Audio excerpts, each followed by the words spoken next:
본 방송에서 제공하는 투자 정보는 투자 판단에 대한 조언입니다. 방송에서 제공하는 주식의 가치, 가격 상승 및 가격 하락에 대해서는 방송사에서 보장하지 않습니다.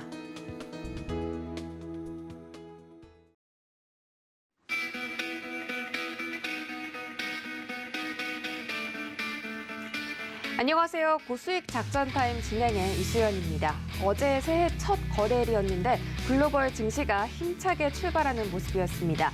어제 국내 증시 코스피 시장은 외국인들의 순매수 힘입었고요. 또 코스닥 시장은 개인들이 받쳐주면서 양시장 모두 강보합권에서 거래를 마쳤습니다. 또 오늘 새벽 마감한 뉴욕 3대 지수도 일제히 상승 마감하면서 강한 모습을 보여줬는데요. 다우지수는 240포인트 이상 상승했고 S&P 500 지수는 0.6% 상승, 나스닥은 1% 넘게 오르는 저력을 보여줬습니다. 어제 애플의 시가총액이 사상 처음으로 3조 달러를 돌파했다라는 소식이 전해졌고요. 또 테슬라도 호실적에 힘입어서 13% 급등하는 모습으로 마감했습니다. 이런 긍정적인 소식들이 지금 시장에서 우호적인 분위기를 형성하고 있다는 점 여러분들 좀 참고해보시면 좋겠고, 지금 현재 국채금리가 급등하면서 FOMC 의사록 공개를 앞두고 환율의 움직임이 심상치 않다는 점까지 체크해드리겠습니다. 오늘도 고수익 작전타임 국내 증시부터 뉴욕 증시까지 다양하게 다뤄드릴 테니까요. 1시간 동안 저희와 끝까지 함께해 주시기 바라겠습니다. 오늘의 첫 번째 순서 버니와 함께하는 미국 주식 시간이고요. 영상 보고 오시죠.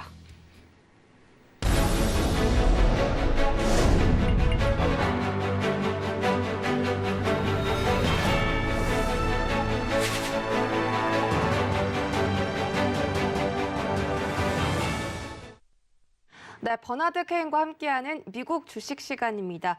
최근에 미국 증시에 서학 개미들의 움직임, 매수 자금이 굉장히 많이 유입되고 있다고 하는데 올해도 매수 유입이 기대가 된다고 합니다. 그만큼 지금 미국 증시를 뒤흔들고 있는 게 바로 서학 개미들이거든요.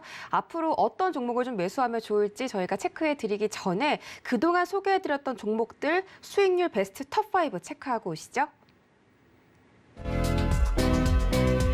네, 먼저 첫 번째 종목 더 트레이드 데스크 부동의 1위입니다. 방송 9월 10일에 좀 소개를 해드렸고요. 방송일 종가가 72.78달러인데 현재 종가는 90.11달러입니다. 어제는 1%대 하락을 보이긴 했지만 현재까지 상승률 23% 넘게 챙겨가고 있습니다. 다음 종목은 빌닷컴이고요. 방송일 종가 199.7달러, 어제 종가 기준 233.5달러를 기록했습니다. 현재까지 상승률은 16.9%를 기록하고 있습니다. 자, 세 번째 종목은 많은 분들이 알고 계시는 마이크로소프트라는 종목이고요. 방송일 종가 300달러, 현재는 334달러고요. 한 3달 동안 34달러 정도 상승한 모습입니다. 네 번째 종목은 스노우플레이크, 어제는 1.9% 정도 하락을 했지만 그래도 현재까지 상승률 10% 넘게 지금 유지를 해주고 있는 모습입니다. 자, 마지막 종목은 AMN 헬스케어 서비스인데 어제는 미국 증시에서 바이오 종목들이 좀 부진한 모습을 보였습니다. 어제 하루 동안 1%가량 하락하면서 방송일 종가 109달러였고요. 어제 종가 기준은 120.80달러 현재 기록하고 있습니다.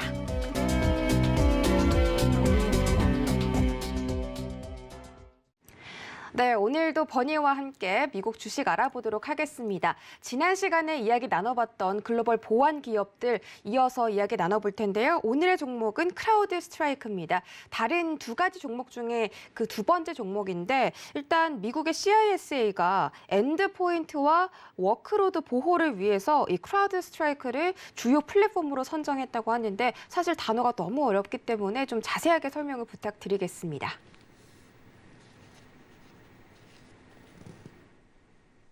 CrowdStrike has a market cap of around $56 billion. So the company provides endpoint security solutions to things like laptop, desktops, and Internet of Things devices. So as opposed to when we looked at Zscaler, which was a cloud-based system, this is an endpoint security system. CrowdStrike's platform was born in the cloud, okay, so it's always been there. There's no messy changes from the on-premises to cloud business model or anything like that. CrowdStrike is taking market share from legacy players as enterprises are more comfortable turning off their old solutions and moving to the cloud now. CrowdStrike has innovative technology. The essence of the innovation, let's say, is as follows, okay? So traditional cybersecurity is signature-based.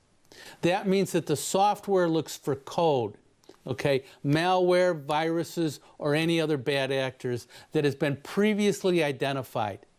In contrast, that's not what CrowdStrike does. CrowdStrike instead looks for suspicious behavior, so it's thinking out of the box. It does this by installing an agent on the device to be secured. That agent then feeds relevant device behavior information back to CrowdStrike, which then determines whether anything untoward or anything suspicious or anything unusual is happening, while CrowdStrike is pulling that information from all the devices it secures. That allows it to quickly understand emerging threats and take necessary action. This is behavior-based cybersecurity, and it's the crux of CrowdStrike's solutions. CrowdStrike's Falcon platform, which is where the information comes to, is a cloud-based security software system that uses artificial intelligence process approximately using 6 trillion bits of data, using its threat graph, okay, each week. So what happens is it pulls all this information in, and then the threat graph, this software platform that it uses, using artificial intelligence, is constantly looking for things that are unusual, suspicious, unexplained, that sort of thing. It uses machine learning to identify malicious activity, whether it involves malware, ransomware, identity theft, or other attacks on digital assets. Extremely innovative, out-of-the-box thinking. CrowdStrike also has a team ready to respond in case a company needs help after an attack, because you can't be perfect and catch everything.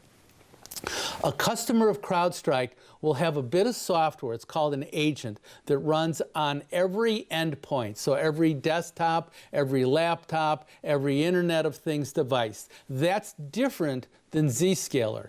And it collects this information and then is transmitted over the network to its database that is called that threat graph that we talked about. CrowdStrike then analyzes the data using artificial intelligence, pattern matching, and other proprietary algorithms to identify and stop cyber attacks. It then deploys these protections to all of their other customers. So once they see it on somebody, it's then, okay, we understand this happens over here. Everybody else, if they can protect it, everybody else gets protected. So revenue was up 93% in 2020, which is a little bit more than Zscaler, and 82% in fiscal 2021.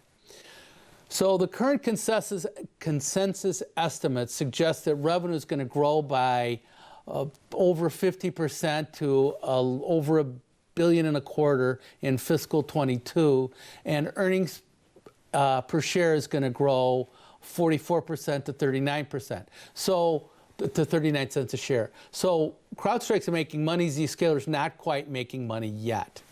Okay, the company reported second quarter results at the end of August, and they beat expectations. Revenue was up 70%. All this is all positive.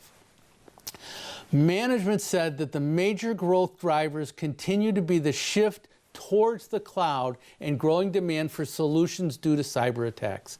The percentage of customers with multiple products that CrowdStrike has is over 50%.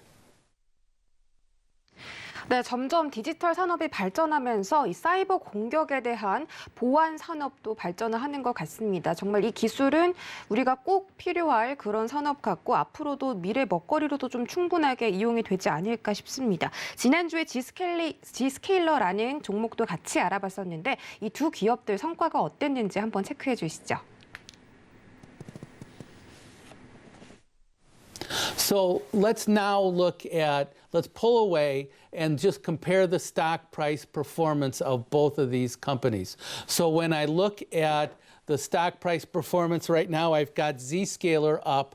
And remember, I said it went public in early 2018, and we can see that that stock has really done well. And coming out of the pandemic in March of 2020 till like a month ago, that stock did great. This is a weekly chart of Zscaler going back to when it had the IPO.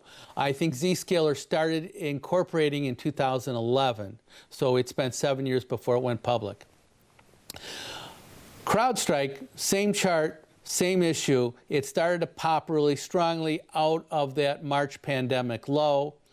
And then the same thing we had. Remember, I talked about the fact initially that the growth exploded, and then the company, people thought in early, late 2020, early 2021, that these stocks would start to falter a little bit. And we can see the stock set back, but then we had another period of growth that started in the second quarter in the stock, and it traded up to $300. It's set back now decently, but basically the stock's been a great outperformer.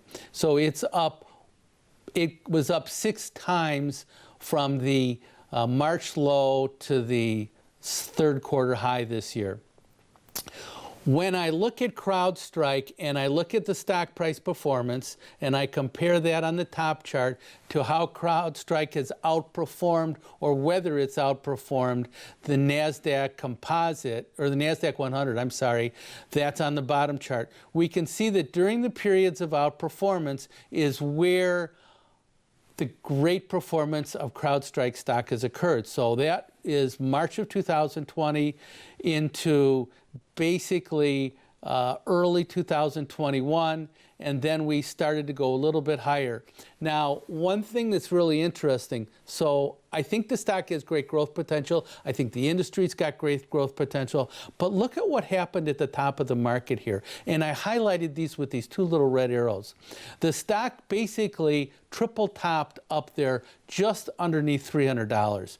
But you can see that what happened was the NASDAQ 100 went higher and the CrowdStrike stock stopped. And that's why we saw the erosion in the bottom clip there with the red arrow pointing down, and we started to break down. So since then, the stock has underperformed the NASDAQ 100, and I'm looking for opportunities where I can find that stock going back to outperforming the NASDAQ 100. Doing the same thematic thought process, weekly charts from the time that the stock went public. Okay, the top chart is a weekly chart of Zscaler with the 20-week moving average, and the bottom chart is Zscaler compared to the NASDAQ 100. So we can also see, once again, that most of the time, looking at the bottom, we start from the lower left and work to the top right. That stock is outperforming the NASDAQ composite, the NASDAQ 100. And we can identify periods where that outperformance is significant. And we can see once again in March of 2020 that that stock did great. And then at the early part of 2021, the stock stopped a little bit, saw a little bit of sell-off, but then the growth continued again. Now, let's compare the two of them to each other, okay? So usually we compare a stock to the NASDAQ. A lot of times we compare stocks to competitors. In this case, we'll compare these two good stocks to each other. So you can see here that if I just look at this period of this year, that stock, Zscaler, slightly underperformed CrowdStrike, but then since July and August has significantly outperformed CrowdStrike. And I will talk about why I think I like one versus the other in just a minute. 네, 디스켈리어와 이 크라우드스트라이크라는 두 종목이 계속해서 우상향 곡선을 그려가고 있고 앞으로도 나스닥을 능가할 수 있다라고 점쳐 주셨습니다. 그렇다면 두 종목 중에 한 가지 종목만 선택해서 투자하고 싶다면 어떤 종목 좀 선택해 보면 좋을까요? So Don't forget, I'm looking for disruptor industries, disruptor stocks, stocks that can significantly outperform over a 3 to 5 year window. And I want to have 15 to 25 of those. And I want to constantly keep the stocks that are outperforming.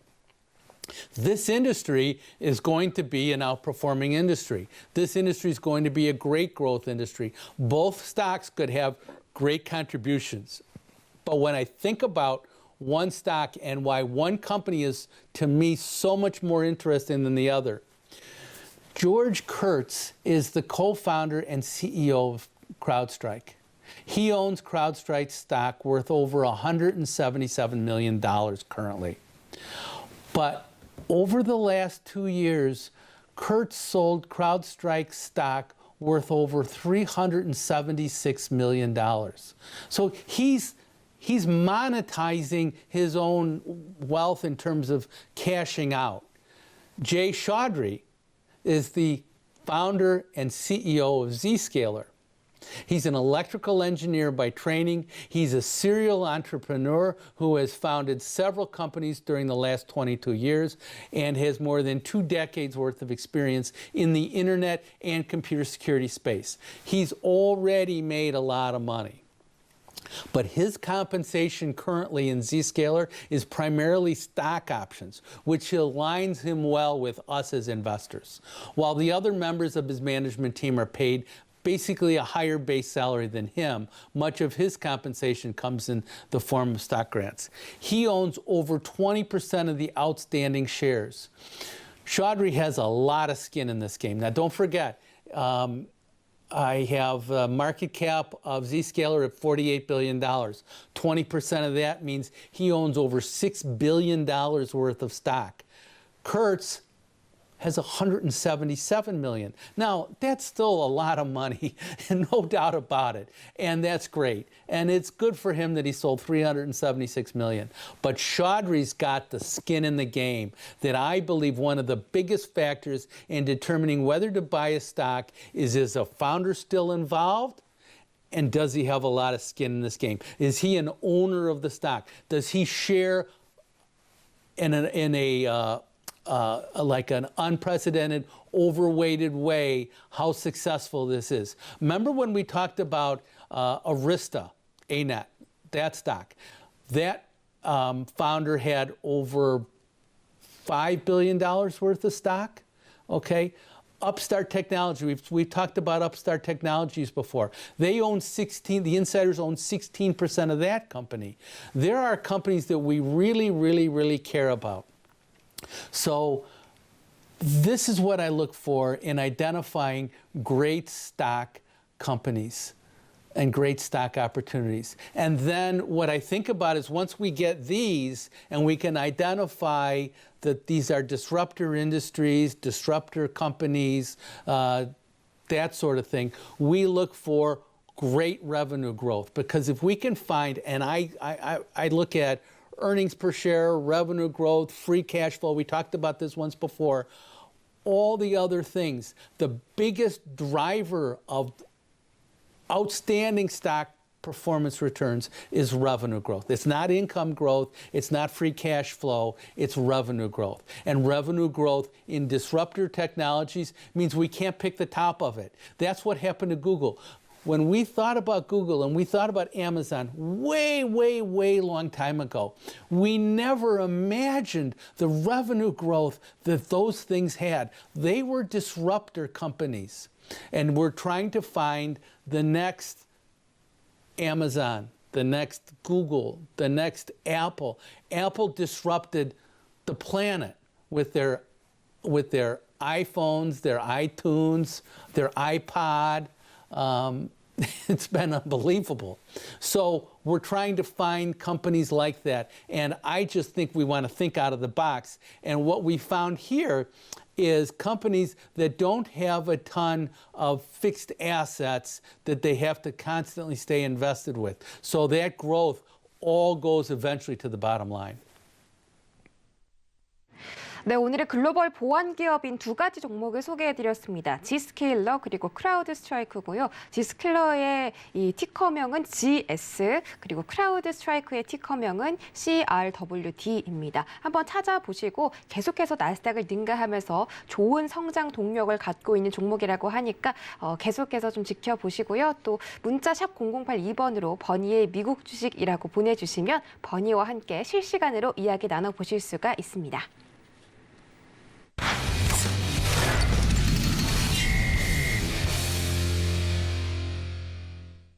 네, 이번 시간은 김민수의 작전 키워드 시간입니다. 레몬 리서치 김민수 대표와 함께합니다. 어서 오세요. 네, 안녕하십니까. 네, 반갑습니다. 새해 처음으로 좀 인사드립니다. 새해 복 많이 받으세요. 네, 새해 복 많이 받으시고요. 네. 올해는 건강하시고 하시는 일 다 잘 되셨으면 좋겠습니다.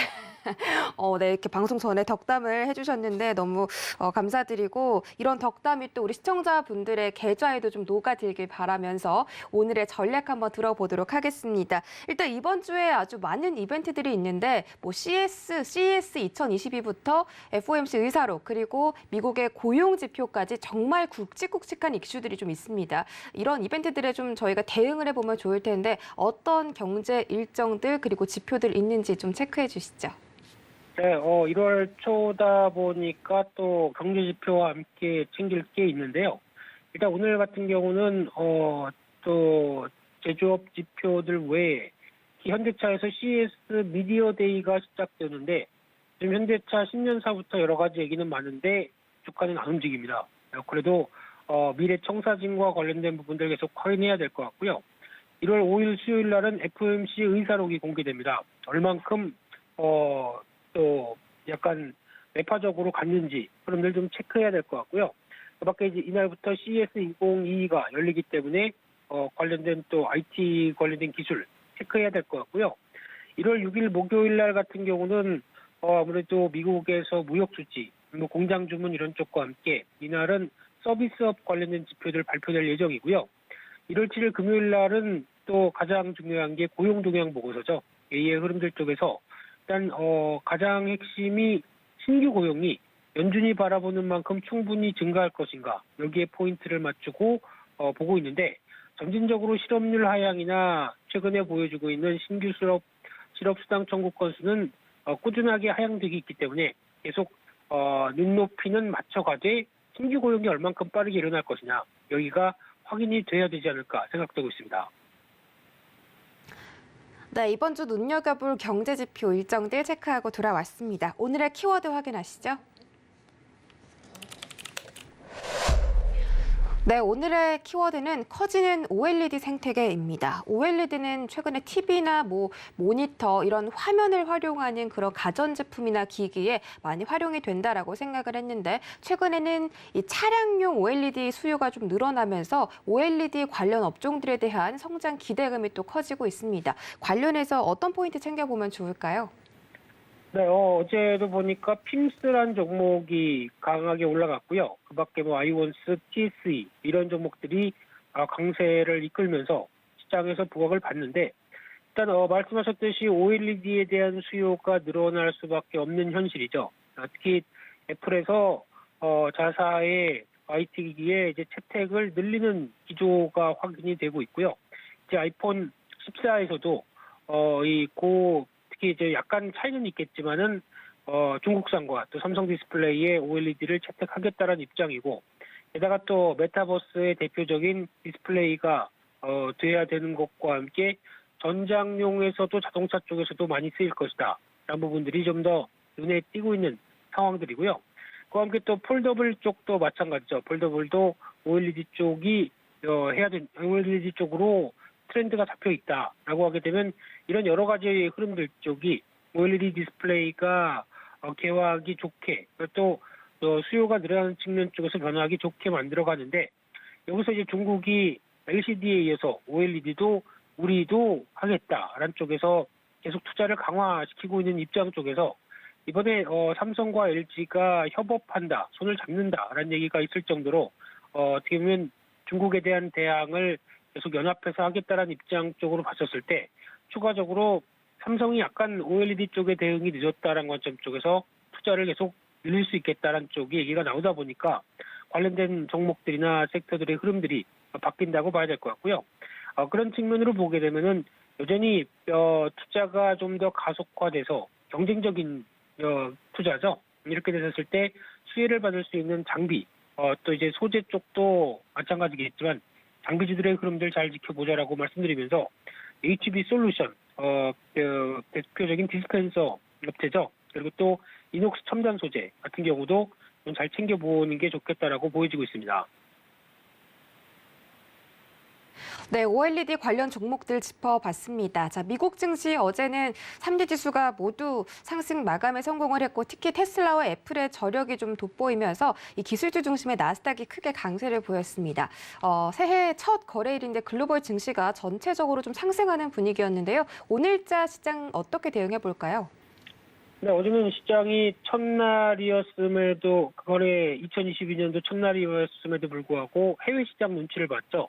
아시아 시장에서 제대로 열린 나라가 없었다. 그런데 우리만 혼자 쭉 하기에는 좀 미안한 거 아니야? 아니면 눈치 봐야 되는 거 아니야? 그런 관점 쪽인데 오늘은 이제 미국 시장이 강하게 나왔기 때문에 이를 반영하면서 한 번 더 변화는 좀 들어오지 않을까 생각되고 있는데 그런 측면에서 외국인들의 선물 동향과 함께 또 기관은 여전히 지금 배당받은 거 이외에 참 주식 짧게 하네요. 네, 그런 쪽에서 나왔던 매물을 계속 이어질 걸로 보여지고 있는데 그런 쪽에서의 소화 흐름들 확인해야 될 것 같고요.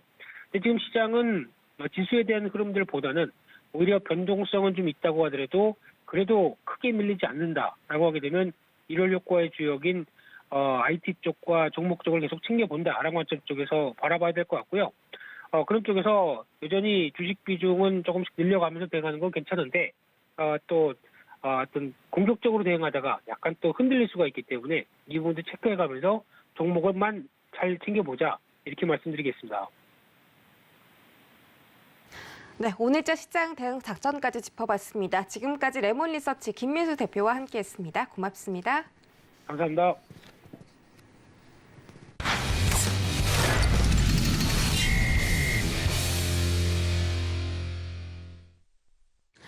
네, 허반석의 작전 리포트 출발해 보도록 하겠습니다. 서경의 산업부장 허반석 전문위원과 함께합니다. 어서 오세요. 네, 안녕하세요. 네, 반갑습니다. 자, 어제부터 이제 새해 첫 거래일이었는데 이번 주 좀 주목해 볼 만한 업종을 리오프닝이라고 짚어주셨습니다. 과연 어떤 종목일지 화면으로 바로 확인해 볼게요. 네, 오늘의 종목 리포트 방역 패스는 또 다른 기회다라고 적어주셨습니다. 어제 유통주를 위주로 설명을 해주셨는데 이제 백화점이나 대형 마트까지 방역 패스가 적용된다고 하면서 좀 논란이 있었습니다. 앞으로 위드 코로나냐 아니면 포스트 코로나냐 이 두 가지 부분에 따라서 종목들이 좀 방향이 엇갈릴 거라고 생각이 들거든요. 오늘 어떤 종목 준비해 주셨을까요? 네, 이번 주 작전 리포트의 주제는 리오프닝이고요. 오늘의 종목은 BGF 리테일과 GS 리테일입니다. 12월 8일 현대차증권과 12월 21일 DB금융투자 리포트를 가지고서 설명을 좀 드리도록 하겠습니다. 리오프닝 관련된 키워드를 어제 정리를 좀 드렸죠. 백신, 치료제, 그리고 소비, 여행, 레저까지, 그리고 유통, 음식료, 화장품까지 좀 나눌 수 있을 것 같습니다.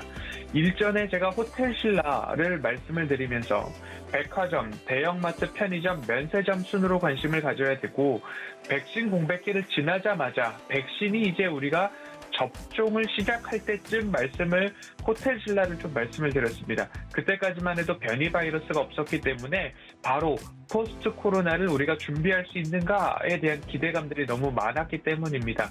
하지만 포스트 코로나보다 이제는 점진적 위드 코로나 쪽으로 방향성이 잡혀가는 모습입니다.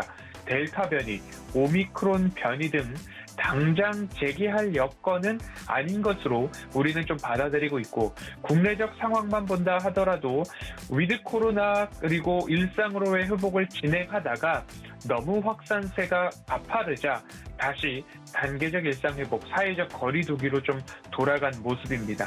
하지만 현 국면에서는 경구용 치료제가 국내에도 1월 중에 보급될 것으로 전망이 되고 있는 만큼 이제는 게임 체인저가 될지 이스라엘이나 미국 등 추이를 좀 지켜볼 필요가 있겠다라는 생각이 들고요. 하지만 오늘 아침 뉴스에서 보듯이 프랑스에서 또 다른 변이가 나타났다라는 이야기가 나오고 있지만 오미크론에 대한 이야기들은 좀 긍정적입니다. 중증 환자나 입원 환자 비율이 다소 적다. 그래서 치명률로는 굉장히 낮다. 이제는 이 바이러스에 대한 부분들이 확진자가 증가하느냐 보다도 오히려 입원 환자 비율이나 위중증 환자가 얼만큼 가파르게 나오느냐 이 부분으로 초점이 맞춰져 있는 만큼 22년 하반기 이후에 해외여행에 대한 전망이 있기 때문에 백화점 그리고 대형마트, 편의점, 면세점 이 순서대로 투자자의 시선들이 좀 옮겨가지 않을까라는 말씀을 좀 드리도록 하겠습니다. 그리고 우리가 보고 있는 것 중에 하나는 오미크론의 재확산 새로운 거리두기 어제부터 적용되고 있는 방역 패스라는 부분에 좀 화두가 있습니다. 2차 접종 후 180일 정도의 유효기간이 적용이 되고 3차 접종을 하게 될 경우에는 접종 당일부터 방역 패스 효력이 인정된다라고 합니다. 식당, 카페, 음식점은 물론 다중이용시설 17종이 포함이 되었는데 오늘 제가 방점을 두고 있는 부분은 상점, 마트, 백화점의 방역 패스가 적용이 될 텐데 3,000제곱미터 이상의 대규모 상점, 마트, 백화점에 적용이 된다라는 부분입니다. 건강상의 이유로 1차, 2차 접종에서 부작용으로 인해서 고생하신 분들은 방역 패스에 대해서 나는 어떻게 하지? 라는 고민들이 많으실 텐데요. 저를 비롯한 크게 부작용이 없었던 분들은 방역 패스에 대한 적용과 3차 백신 접종은 필수적으로 해야 하는 현재 상황입니다. 방점을 다시 한번 말씀드리자면 3,000제곱미터 이상의 상점, 마트, 백화점이 방역 패스의 적용 대상입니다. 그리고 혼자 밥을 먹기도 이제는 혼자 쇼핑을 하기도 제한되는 상황 속에서 3,000제곱미터 미만의 업종이 주로 편의점, 리테일이 되기 때문에 수혜가 될 수도 있겠다라는 투자 아이디어를 오늘 공유드리려고 합니다. 지근거리에 있는 다양한 편의점들, 결국 라스트 마일이죠. 우리 집까지 오기 가장 마지막 관문, 편의점에 대한 부분들 당연히 오고야 말 주가 상승, 저평가 구간에서 다시 한번 눈여겨보아야 된다라는 말씀으로 오늘은 리테일, BGF 리테일과 GS 리테일 말씀드리도록 하겠습니다. 네, 반드시 오고야 말 리오프닝이라고 해서 오늘의 종목은 바로 BGF 리테일 그리고 GS 리테일이었습니다. 작년 허반석의 작전 리포트 시간에서도 몇 번 소개를 해드린 종목인데 앞으로 위드 코로나든 포스트 코로나든 수혜를 받을 수 있는 업종이고요. 방역 패스와 관련해서 1인 미접종자는 이제 대형마트를 방문할 수 없게 되니까 편의점이 오히려 수혜를 받을 것이다라고 발상을 전환해서 좀 그런 전망을 말씀해 주셨습니다.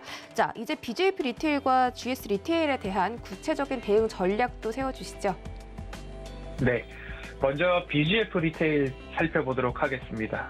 국내 1위 사업자입니다. 그리고 4분기 거리두기 완화에 따라서 긍정적인 영업 환경을 기대할 수도 있겠다라는 리포트들이 11월 말 12월 초 다들 좀 많이 나왔습니다. 하지만 오미크론 확산세가 부담감으로 작용을 하고 거리두기를 다시 시행한다라는 입장에서 이러한 편의점, 마트 리오프닝과 관련된 부분들의 주가 하락이 발생을 했습니다. 하지만 부담감은 있지만 업황을 훼손할 정도는 아닌 것으로 이제 다시 이야기들이 나오고 있습니다. 실적을 본다면 3분기는 매출액 1조 8,300억 원을 돌파를 하면서 전년 동기 대비 9%의 성장성, 영업이익은 695억 원을 기록을 하면서 전년 동기 대비 9%의 성장을 보였습니다. 4분기 매출액은 1조 6,980억 원을 넘으면서 전년 동기 대비 9.1%의 성장, 영업이익은 442억 원으로 전년 동기 대비 24% 기저효과를 반영해서 전망이 좀 되고 있습니다. 전 분기 대비로도 여전히 양호한 실적을 기록하고 있고 사회적 거리두기가 지속되고 있음에도 불구하고 재난지원금 지급 효과가 3분기에 반영된 그러한 영향을 3분기까지 좀 봤습니다. 영업이익률도 전년 동기와 유사한 3.6% 정도를 기록을 하고 있고 4분기에도 2.6%를 영업이익을 기록을 하면서 전년 동기 대비 0.3%포인트 개선되는 모습들을 꾸준하게 보여주고 있습니다. 22년도 실적들을 본다면 매출액은 7조 1,300억 원을 돌파를 하면서 전년 대비 6% 가까운 성장성이 전망이 되고 있고요. 영업이익은 2,107억 원으로 전년 대비 8.6%의 성장성을 이어갈 것으로 보이고 있습니다. 결국 차트상 저위험 구간에서 이렇게 매출액과 영업이익이 차분하게 상승하고 있는 기업들에 있어서는 차트상 저위험 구간에 내가 매수를 할 수만 있다면 그 구간이 곧 좋은 주가 상승의 여력으로, 주가 상승의 시작으로 볼 수 있겠다라는 말씀을 드리고 싶고요. 그리고 두 번째로는 주가가 아직도 부진하고 있는 GS 리테일입니다. 2위 사업자입니다. BGF 리테일이 1위, GS 리테일이 2위인데요. CU 같은 경우에는 편의점이 14,923곳, 그리고 GS25 같은 경우에는 14,688곳, 이렇게 좀 차이가 많이 나지 않습니다. 심지어 2019년도에는 GS25가 점포수 기준으로는 1위 사업자였으나 19년을 제외한 나머지 부분은 모두 다 CU가 줄곧 1위 사업자의 지위를 유지하고 있습니다. 매출 증가율이 CU 같은 경우에는 직전 분기 대비 따박따박 7% 내외의 성장성을 보이고 있는 반면 GS25는 3%대의 매출 증가율을 보이고 있기 때문에 점포수뿐만 아니라 매출 증가율에 있어서도 CU가 줄곧 1위를 차지하고 있는 모습입니다만 매출 비중을 본다면 GS 리테일이 편의점과 슈퍼마켓 매출 비중이 전 사부문 92%까지 기록을 하고 있기 때문에 앞으로 뭔가 거리두기 확대 또는 리오프닝 또는 방역 패스에 따른 가까운 편의점들의 수혜가 일어날 경우에는 GS 리테일도 좀 주목을 해보시자라는 말씀을 드리면서 4분기에 대한 부분들을 조금 주목해 볼 필요가 있습니다. 왜냐하면 홈쇼핑과의 합병이 완료되었기 때문입니다. 그래서 4분기 연결 기준 매출액은 전년 동기 대비 18% 증가할 전망이고요. 영업이익은 156% 정도 성장할 전망입니다. 홈쇼핑을 제외하더라도 영업이익은 32%대 성장이 전망되고 있기 때문에 이 부분들을 감안해 본다면 GS 리테일은 합병이 완료되었기 때문에 그리고 요기요 같은 합병 시너지 효과가 동반될 전망입니다. 그래서 사업부 간 포트폴리오 다각화에 대한 시너지가 이제 나와야 된다.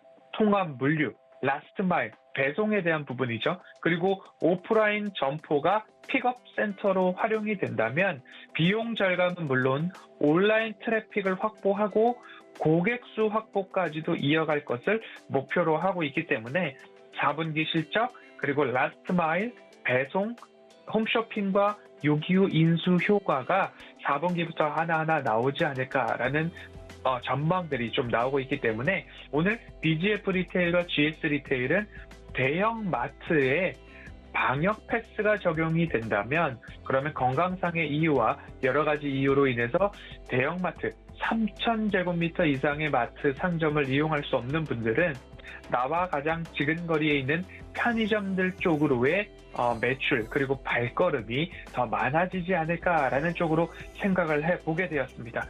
이러한 시너지 효과들도 있을 것이고요. 그리고 한 가지 더 GS 리테일 같은 경우에는 카카오 모빌리티 지분을 인수했고 배달 플랫폼 요기요 인수를 해서 여기에 대한 시너지가 증명될 경우에 너무 오래 쉬었다라는 개인적인 생각이 좀 들기도 합니다. 그래서 반드시 오고야 말 리오프닝 그리고 반드시 오고야 말 주가 상승에 대한 기대감으로 오늘은 BGF 리테일과 GS 리테일 여기까지 좀 살펴보도록 하겠습니다. 네, BGF 리테일 그리고 GS 리테일 이렇게 두 가지 종목 오늘 체크를 해드렸는데 앞으로 리오프닝이 온다면 꼭 지켜봐야 할 종목으로 소개를 해주셨고요. 작년부터 꾸준히 짚어봤던 종목이기 때문에 앞으로도 기대해 주시기 바라겠습니다. 이번 주 계속해서 허반석의 작전 리포트 시간에 함께해 주시면 앞으로 이번 연도 어떤 종목들이 상승할지 체크해 드리니까요. 끝까지 함께해 주시기 바라겠습니다.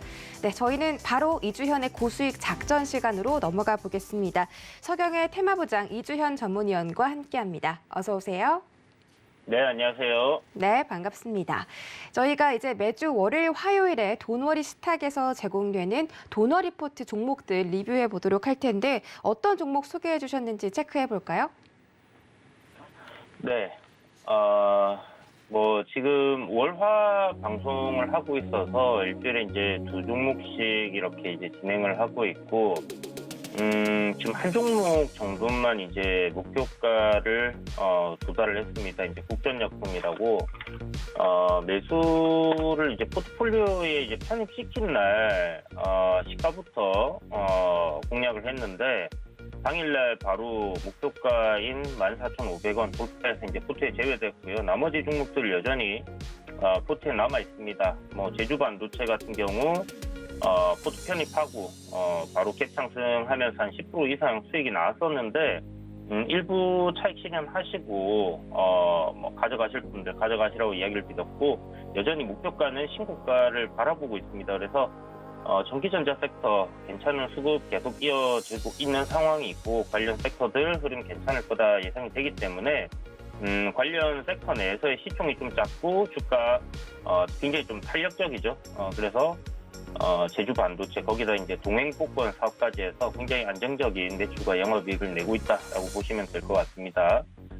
그리고 이제 5G 관련주 내에서 기가랭이라는 종목을 편입을 시켰는데요.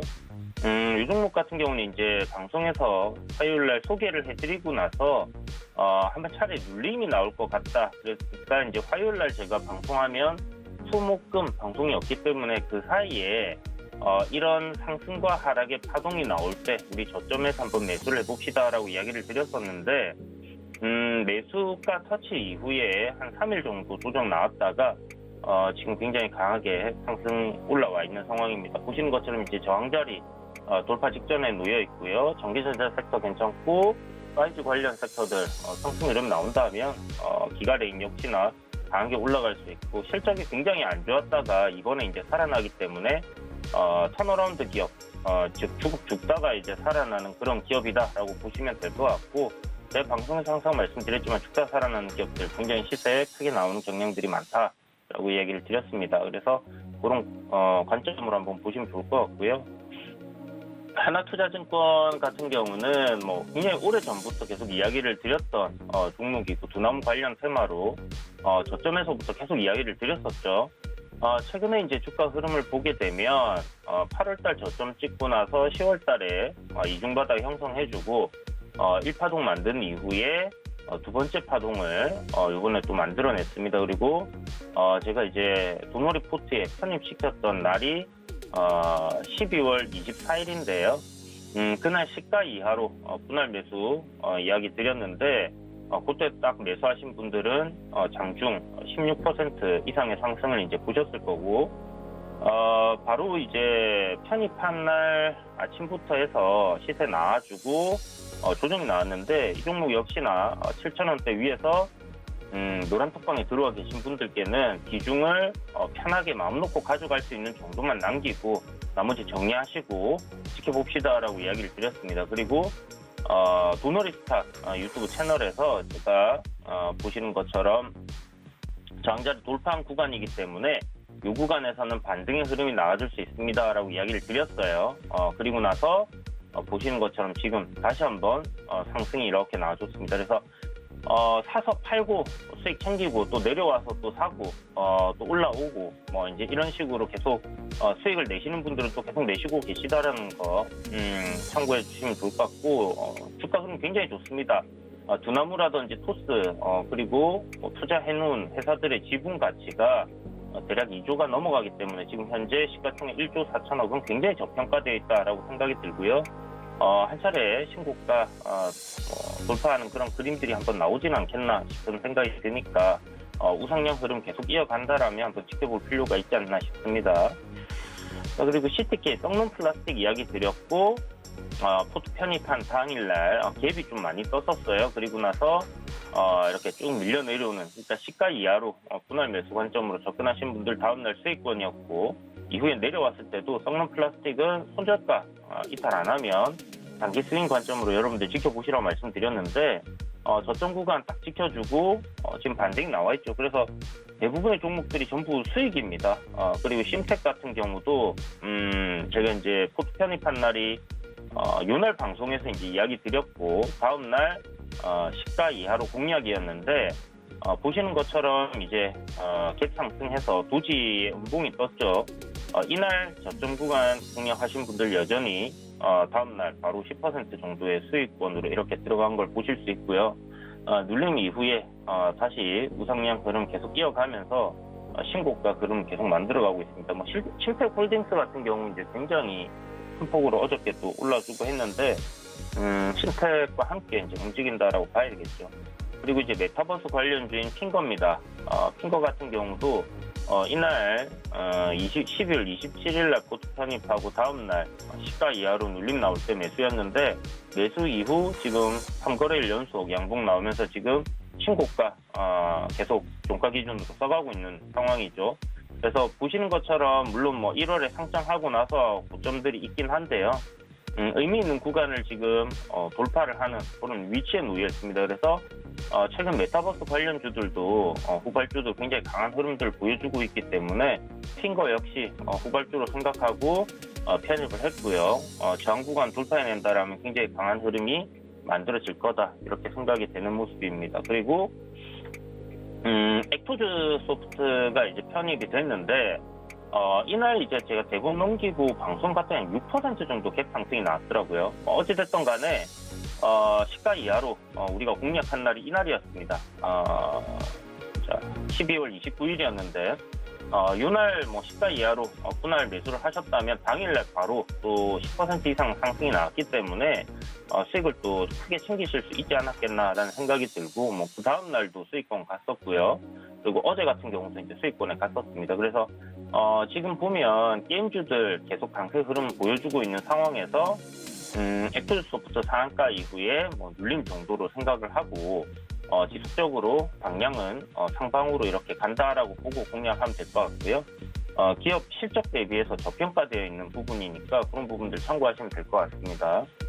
그리고 개인적으로 이제 뭐 중국 관련주들을 그렇게 좋아하진 않는데 일단 게임주에다가 상한가를 이렇게 가주는 그런 좀 시세를 보여주는 종목이기 때문에 편입을 했다 생각하시면 되고요. 어저께 이제 상승 상위 종목들 중에서 보면 황성그룹이라든지 CKH라든지 중국 관련주들이 있습니다.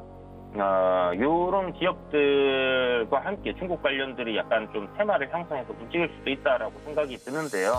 굉장히 조심하셔야 됩니다.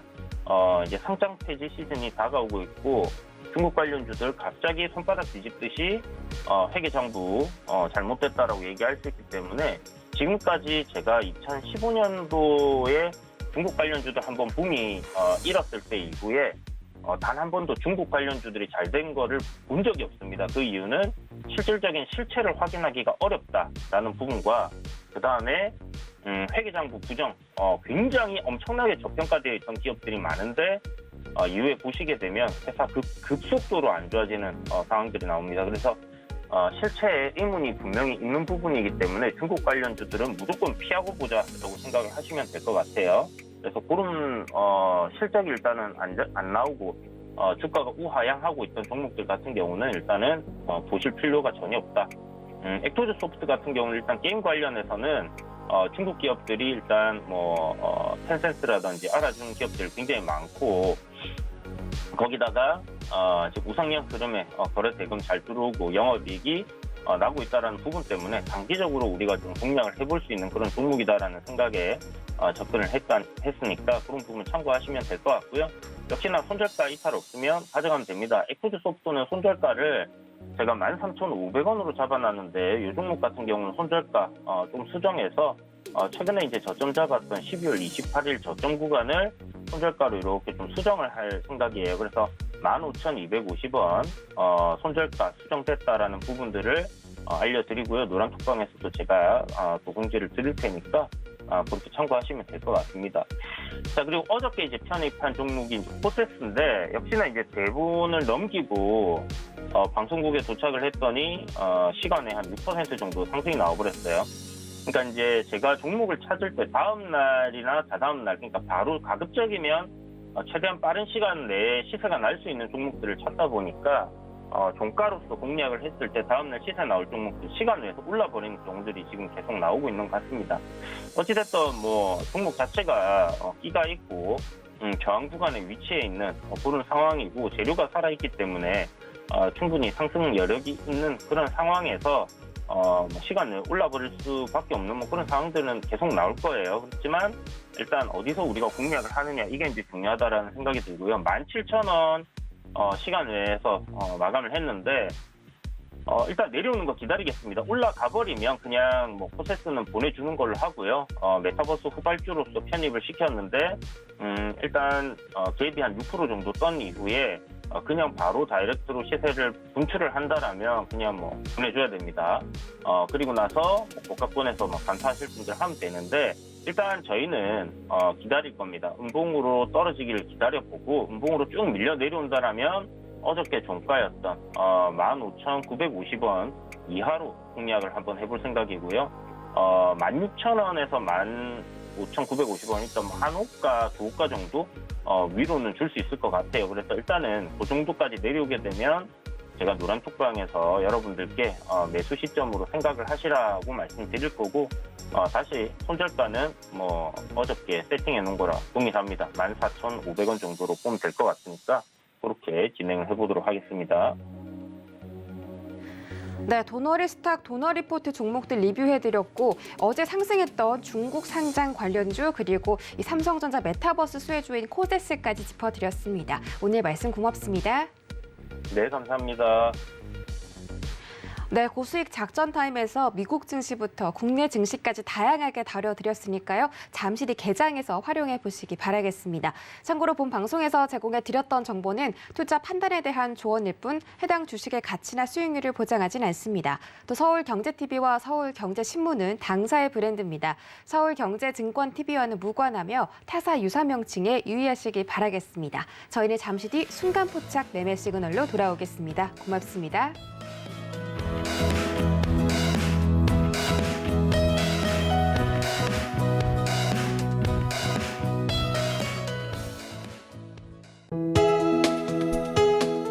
본 방송에서 제공하는 투자 정보는 투자 판단에 대한 조언입니다. 방송에서 제공하는 주식의 가치, 가격 상승 및 가격 하락에 대해서는 방송사에서 보장하지 않습니다.